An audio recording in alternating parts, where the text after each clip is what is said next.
વિધવા પીરની જય કષ્ટભંજન દેવની જય હે દાદા દેખીને ધણી સાંભળે અને દેવાળની બજાય હે દર્શન કરતા મારા રામા પીરના હે તમારા પગના પાપ ધોવાય જાય હે દર્શન કરતા મારા વિધવા પીરના હે કોઠિયાના પેટમાંથી જાય હે તારું દયાળુ બાપો અને જીવન પાપ્યા નો જાય હે કાન તારે ગાવલડી હે આજે કતન ખાને કપાય હે કાના મારી ગાવલડી હે આજે કતન ખાને કપાય તો કે અત્યારે તો કે હવે કર્યું છે કે અત્યારે ગામડાની સુધી કતલ ખાને કપાય અને અત્યારે પાપીઓ બંધાય છે પણ ખરેખર કે આપણે સનાતન ધર્મને એક થાય અને ગાય માતાની વારે જવાનું છે અને જો ગાય છે ને તો જ આપણો દેશ સુરક્ષિત રહે અને આપણો દેશ આઝાદ રહે તો આપણે બધાને ગાયની વારે જવાનું છે ગાય છે ને એ આપણો દેશનો જીવ છે તો આપણા બધાનો પ્રાણ છે ગાય માતા એટલે તો આપણે એને માં કહેવામાં આવે છે અને ગાય છે ને ખરેખર કોઈ પણ તમારે શુભ કાર્ય કરવું હોય ને તો પહેલા તો કે ગાયનું આપણે કોઈ પણ તમારા ઘરે હવન કરો તો ભલે દીકરીના લગ્ન કરો તો ભલે અને તમારા પિતૃ કોઈ મોક્ષ પામવા હોય તો ભલે પણ પહેલા તો કે આપણે ગાયને જ યાદ કરવી પડશે કોઈ પણ તમારી ઘરે હવન કરો કે કોઈ તમે પિતૃ કાર્ય કરો કે કોઈ પણ તમે શુભ કાર્ય બતાવે છે પહેલા ગાયનું ગૌમૂત્ર જોડે ગાયનું ઘી જોડે ગાયનું દૂધ જોડે અને તમારે કોઈ પણ પિતૃ મોક્ષ પામવા હોય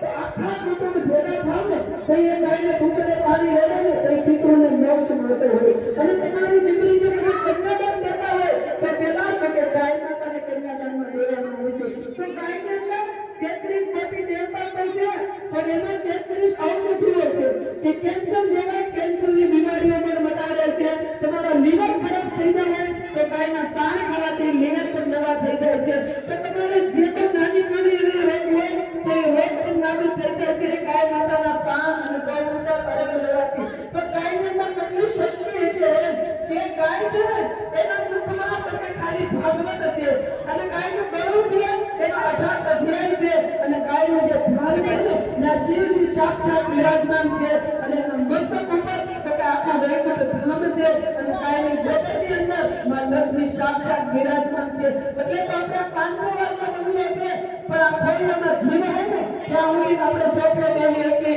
બેડ ઉપર સૂઈ હતી પછી આ જીવ છે ને આ પ્રાણ આ પંખીનું છે ને એ આપણા દેહની અંદરથી ઉડી જાય ને એટલે એ નાનાની છે ને એને ગાયનું ગોબરનું લીપણ કરી અને પછી લીપણ કરીને ધોઈએ પથારી આપણે આ નાનાલીમાં લઈ ગયું છે જો આપણે એટલું વગેરે ભેગું કર્યું પણ એક આ પંખી આમાંથી ઉડી જાય ને એટલે કાંઈ આપણું નથી પછી તો આપણે ગાય માતાના ગોબરના સાણનો આધાર મેળવો જોઈએ કે એનું લીપણ કરી અને આ બે આપણે એના ચરણે મૂકવામાં આવશે કેમ કે એમાં લક્ષ્મીનો વાસ છે એટલે આ ખોડિયાને આપણે લક્ષ્મીના ખોળે મૂકવી જોઈએ નકર તો આપણે કહીએ ક્યાં જીવ લે છે પછી કે દાદાને બેડ ઉપર સુડાવો કે દાદાને સોફે સુડાવો કેમ કે નાની થઈ જાય છે એટલે એનો બધોનો સ્મારક પૂરો થઈ જાય છે અને એના પછી એક આપણે ગૌની ગાયને ગોબરા નીકળવી છે કે ગૌની ગાયનો ગોબર હોય ને તો આપણે લીપણ કરીને નાનાની સોડાવી ગાયનું ઘી હોય ને તો જ આપણે આ લાડવા કરીને આપણે ભોગ ધરાવી તો ગાયની અંદર કેટલી શક્તિ છે કે ગાય એટલી પવિત્ર છે કે ગાયને સ્પર્શ કરવાથી વેતરની નદી પાર ઉતરી શકે છે ગાયને ભૂલે સુધી સ્પર્શ થઈ ગયો હોય ને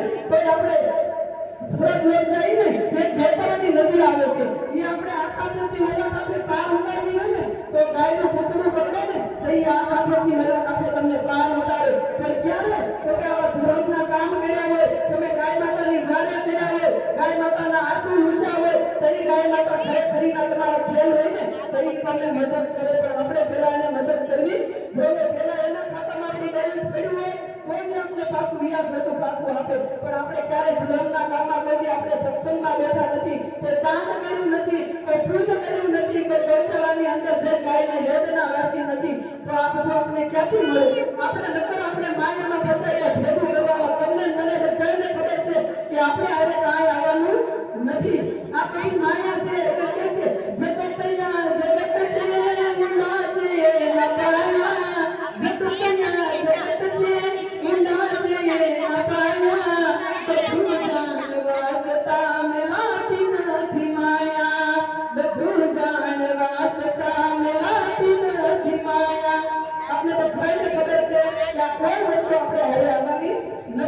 આ તો બધી વસ્તુ આપણે અહીંયા મૂકીને જવાની છે. એક કે તમે જે કાંઈ સત્કર્મ કર્યું છે એ આત્મા હારે જાય છે અને આ ભેગું કર્યું છે ને એ આ દેહને તમે છોડો ને તો ત્યાં પછી બધું નાબૂદ થઈ જાય છે. એ કાંઈ આપણું હોતું નથી. ખાલી તમે જે સત્સંગ કર્યા છે, તમે જે પુણ્યદાન કર્યા છે, આ કર્મમાં ભક્તિનું એક ખેતર છે, એમાં તમે જે કાંઈ વાવેતર કર્યું છે એ વાવેતર તમારી હારે આવશે. બાકી તો તમામ વસ્તુ આપણે અહીંયા મૂકીને લઈ જવાના છે. અને આપણે તો આપણે સ્મારકી છે, જ્યાં સુધી આત્મા છે ને ત્યાં સુધી આપણે કિંમત છે. એકવાર દેહની અંદરથી આ પંખી ઉડી જાય ને પછી મારી કે તમારી કોઈની કઈ કિંમત જ નથી. પણ આ આત્મા તમને મનુષ્ય દેહ પ્રમાણે આપ્યો હોય ને તો અત્યારે કરી લેજો. હવે તો હોય તો કરી આવ્યો છે આપણા માટે 10 વર્ષ સેવા ભજન કરવા મળે પછી તો આપણે ભગવાનનું નામે પણ કે સાંભળવા નહીં મળે.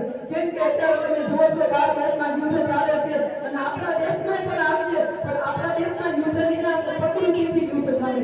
પાણી, અગ્નિ, પ્રતિકોપ એનાથી ભારત દેશનો વિનાશ થાય. પણ એ વિનાશ આપણે સુધી ન કરે એના માટે આપણે ભક્તિનું ખાતું ભરેલું ભરપૂર રાખવું પડશે. જો તમારું ખાતું ભરપૂર હશે ને તો આ પ્રકૃતિ તમને ટચ નહીં કરી શકે. પણ તમે એવા ભક્તિના ખેતરમાં વાંચો કે તમે જાઓ નહીં તમારી લડાઈ આ મૂકીને જવું પડે એવું લાગતું ન કરતા જેટલું કરી આવે છે ને એટલું જ કામ કરજો. એ તમારા ભેટ નહીં હારી આવી છે. બાકી તો તમામ માયા અહીંયા મૂકીને લઈ જવાનું છે. તો થોડુંક તેનું કીધું અને જાતું ભાઈઓ અથવા વડીલો, બહેનો, માતાઓ કેમ કે ગાય માટે તેમને ભૂવો પડી છે. કે ગાય માતાને વચન આપ્યું હતું કે હે ગાય માતા તને અમે ગૌશાળાના ખીલે બાંધી દેવો અને તારી માતા શેરીએ શેરીએ ઉમરા અમે ભટકશું. આ બેનને કોઈ પણ એક ફોન આવી જાય છે મારા દિવસની ધૂળ નથી. જોજો આ બેનને એક વાર તાળીના ગડગડાટે વધાવો કે દિવસની બેનની ધૂળ ગીરી મને આવી ખાટની સાથે આયા ફેરવા લાગે. હવે તમને આપણે કરતા ઉગાડવાનું કહું ને તે વાર કરતા ઉગાડશું ને 30 વાર તો દિશા લઈ જાઓ. કેમ કે તમારું ધ્યાન નહીં વળે. કેમ કે તમારી અંદર હજી ગાય માતાના આશીર્વાદ નથી, શક્તિ નથી. અને આ બેનો રોજ અમારે જો ધૂળ ન હોય તો ગૌશાળામાં હોય. અને તમારા બેન વાળા બેનનું નામ શું છે?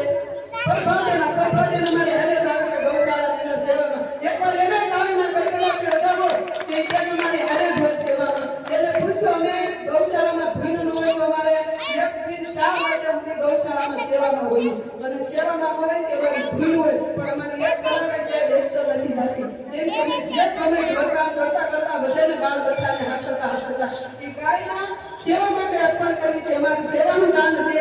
અને તમે લોકો આજે કઈ ધન રાશિ આપશો ને એ તમારું ધન રાશિનું કામ છે. આ બેનો સમયનું કામ દેવા નીકળ્યા છે. મારા 3 કલાકનો આ બેનોનો 1 રૂપિયો ફી નથી. નિસ્વાર્થ ભાવે ગાય માટે સેવાનું કામ આપે છે અને કાયમ આપે છે. તમે તો આદત દાન કરશો એને તો કાયમ શેરીએ શેરીએ કોઈ પણ ના ફોન આવે ને તો એને કોઈ 3 કલાક અત્યારે સમય કોઈ કાંઈ સેજ નહીં થાય. અત્યારે બહુ કિંમતી સમય છે પણ આજે એ કિંમતી સમયનું મૂલ્ય આ બેનું ગાય માતાની શક્તિ છે. રૂપિયા બધાય પાસે છે પણ સમય કોઈ પાસે છે નહીં. પોતાનો કઈ સમય નથી ખાવાનો, નથી આરામ કરવાનો, સુવાનો. પણ આ બેનું તો ગાય માટે કાઢે છે. આ બેનુંને હજી એકવાર પાણીમાં કડકડાટે લગાવવા દેવું. નાભીમાંથી સેવા કરે છે હાવ નિસ્વાર્થથી. પણ હૃદયથી ગાય માતા માને આશીર્વાદ દેતા હશે કે આ બેનની અંદર શક્તિ છે. આ બેનને કોઈ આળસ નથી કરી દેતા. આ બેનને ઘરે અત્યારે 80 હું ન ગમે પણ ગાય માતાનું નામ પડે ને તો આ બેન ખાતા પીતા નથી આમને જોડવા મળે છે.